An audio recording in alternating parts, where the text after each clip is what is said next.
be forgiven for thinking there are really several reasons for having these portable fire extinguishers around the workplace. But this is more than bad practice.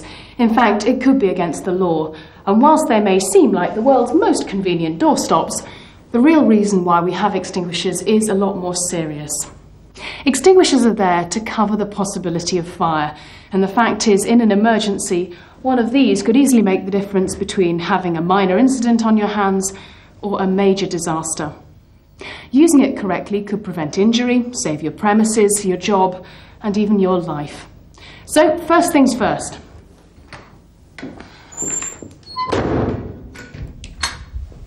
Get to recognise all extinguishers, treat them with respect, and learn how to use them. Most importantly, make sure you know the evacuation procedure where you work.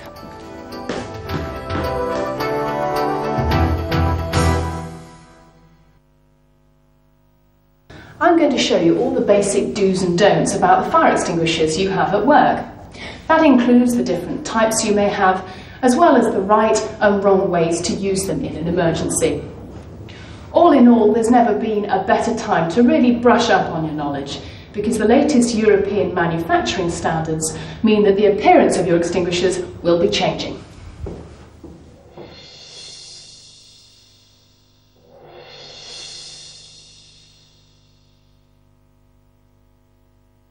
The first important point to remember is that all fire extinguishers are designed with just one genuine purpose in mind. Not as an alternative to the fire brigade, but as the best first aid you can have against a small fire. In other words, the kind of minor incident you may get around the workplace. And whilst these sorts of incidents may not be particularly serious at first, without the benefits of clear thinking and prompt action with the correct type of extinguisher, they could quickly turn into a much bigger problem.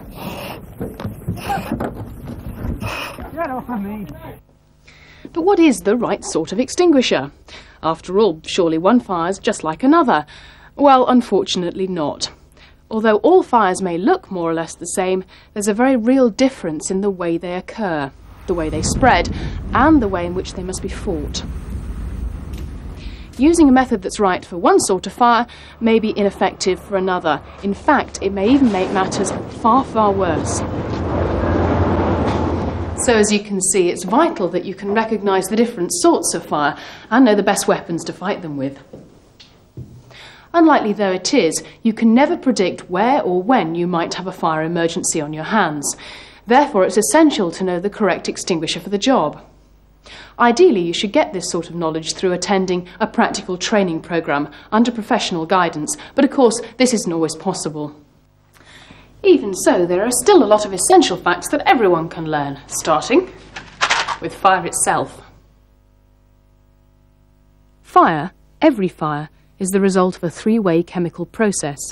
It occurs when fuel and oxygen are brought together with enough heat to cause ignition. Oxygen is normally present in the air in sufficient quantities to support a fire, for without it, a fire cannot survive. Heat can be applied in any number of ways. It may be deliberate or accidental. But once a fire has started, it will usually continue because it then has its own heat supply. Fuel may be any combustible substance, a solid, a liquid, or a gas.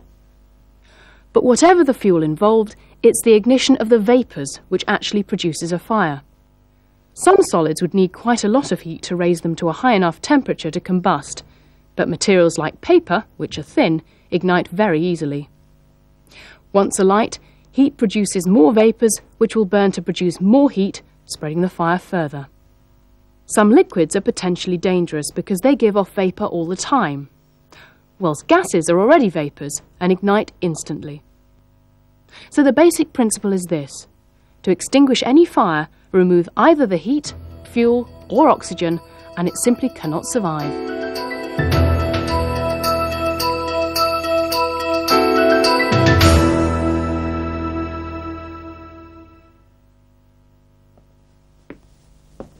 Simply put, different sorts of extinguishers tackle the fire triangle in different ways. These water-based extinguishers work by removing the heat, or in other words, by cooling. These foam extinguishers cool the fire too, but also seal off the vapour supply and cut off the oxygen.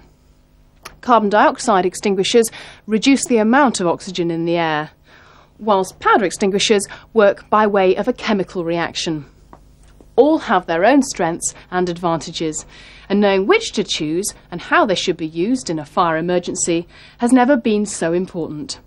Because under the European standards we mentioned earlier, the old colour coding system has been phased out, and you could be faced with choosing between two completely different extinguishers which, because of their design, could look very similar. An area of colour coding has also been retained in many cases, but you could also find that some extinguishers actually look quite different, but are in fact exactly the same. The important point to remember is that whether your extinguishers look like this or like this, when it comes to making your selection, you should take your cue from the information they carry and the type of fire you're faced with. Within the home and workplace, fires fall into 4 basic categories. There's the Class A fire, the sort of thing that can happen when freely burning materials such as wood, paper, carpets or fabric catch fire. These can be tackled quite simply with a standard water jet extinguisher. All you have to do is apply a steady stream of water at the base of the fire, holding the nozzle with one hand and working from side to side. This will cool the fuel material and cause the fire to go out. Make sure you damp down the area surrounding the fire to stop it spreading further. Alternatively, you may also have one of these newer, lighter, water with additive spray extinguishers where you work. You'll notice that these extinguishers are not only lighter and easier to use, but also the spray of water gives a broader spread than a jet, just like a shotgun effect against the fire.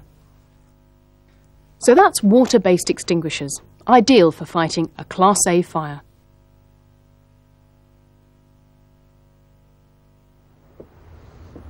As you may have guessed, the next class of fire is Class B. These fires involve flammable liquids and demand a different approach. As you can see, just adding a cup of water to a flammable liquid fire has a truly devastating effect.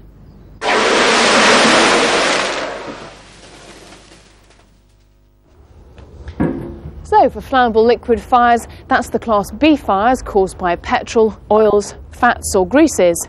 These foam extinguishers are the best option. Foam works by floating in on the surface of the fuel, cooling it and cutting off the oxygen in the process. When using a foam extinguisher, you should always move in as close as you can without putting yourself at risk. On contained fires, work from the back edge of the fire, allowing the foam to spread gently over the surface. Spill fires should be fought by applying the foam from the front edge, then working across the fire until it's extinguished. Foam and foam spray extinguishers are versatile weapons in the fight against fire because they have an all-round effectiveness, which makes them suitable for Class A as well as Class B fires. Remember too that if you accidentally spill fuel, you can use a foam extinguisher as a wise precaution against it catching fire. For Class B fires over larger areas, spillage fires and in places where there are multiple fire risks, these powder extinguishers are the best answer. As you can see, powder extinguishers knock out a fire very quickly. They can be used at a greater distance than other extinguishers and have a terrific density of spread, which rapidly smothers a fire. To use a powder extinguisher, cover the fire in a steady sequence, driving out the flames area by area until the fire is definitely extinguished, as reignition could occur.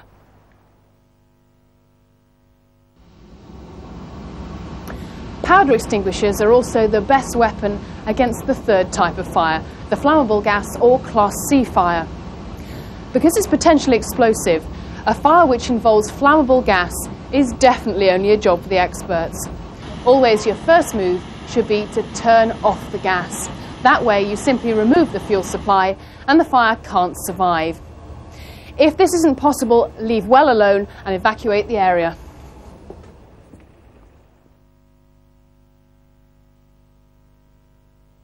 Electrical installations bring dangers all of their own. For once a fire gains a hold here, it can travel quickly through a wiring system and spread throughout the building. Ideally, your first move should be to locate and turn off the power source.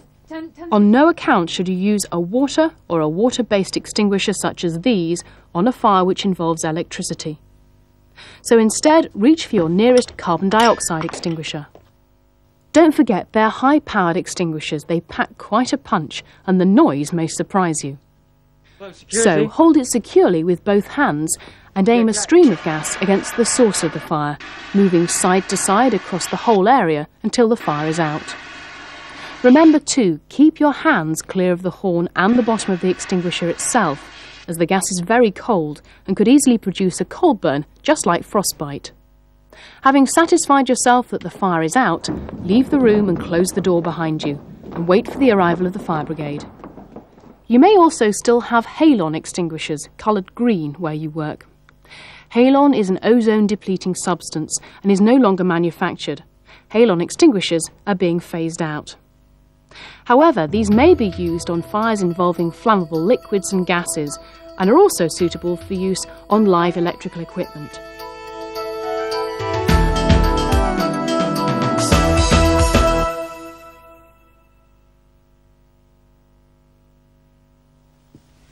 So that's the different classes of fire: Class A, B, C, and fires involving electrical equipment. For each one, there's a specific extinguisher, recognisable by the icons on the body, and this normally applies no matter where you are. As you've seen, many of them are suitable for multi-purpose use, as well as the speciality for which they were first designed. Yours may look slightly different than this one, but in principle, nearly all modern extinguishers operate in a very similar way. All you have to do is follow the clear instructions. Simply remove from the bracket, pull out the safety pin, aim, squeeze the levers, and, well, fire. Always try to remember these important points about using fire extinguishers. If possible, have someone with you at all times. Always remember to make it a priority to call the fire brigade and raise the alarm. When you use an extinguisher, keep calm and remember your training. Learn the correct way to use an extinguisher. The right method will buy you results. Extinguishers have plenty of capacity to stop a small fire when used correctly. If you have difficulty with lifting, you can always drag one of the bigger old-fashioned extinguishers. If in doubt, get out.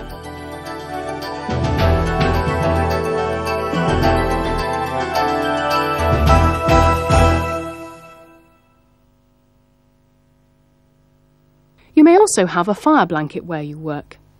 This acts by smothering a fire and is suitable for use against flammable liquid fires or clothing. When using a fire blanket, always remember to protect your face and hands and turn off the heat supply. These hose reels may also be a familiar sight where you work. These are provided for larger premises to protect against Class A fires, such as open plan areas, airport terminals, large department stores or office blocks. So that's really all there is to it. Remember the alphabet of fire and get to know the icons for Class A, Class B and Class C fires, as well as fires involving electrical risks.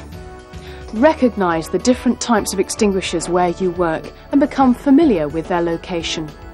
Make sure that you know the correct procedure to follow in the event of an emergency, and that you understand how your extinguishers should be used. Moreover, treat them with the respect they deserve. One day, they could save your life.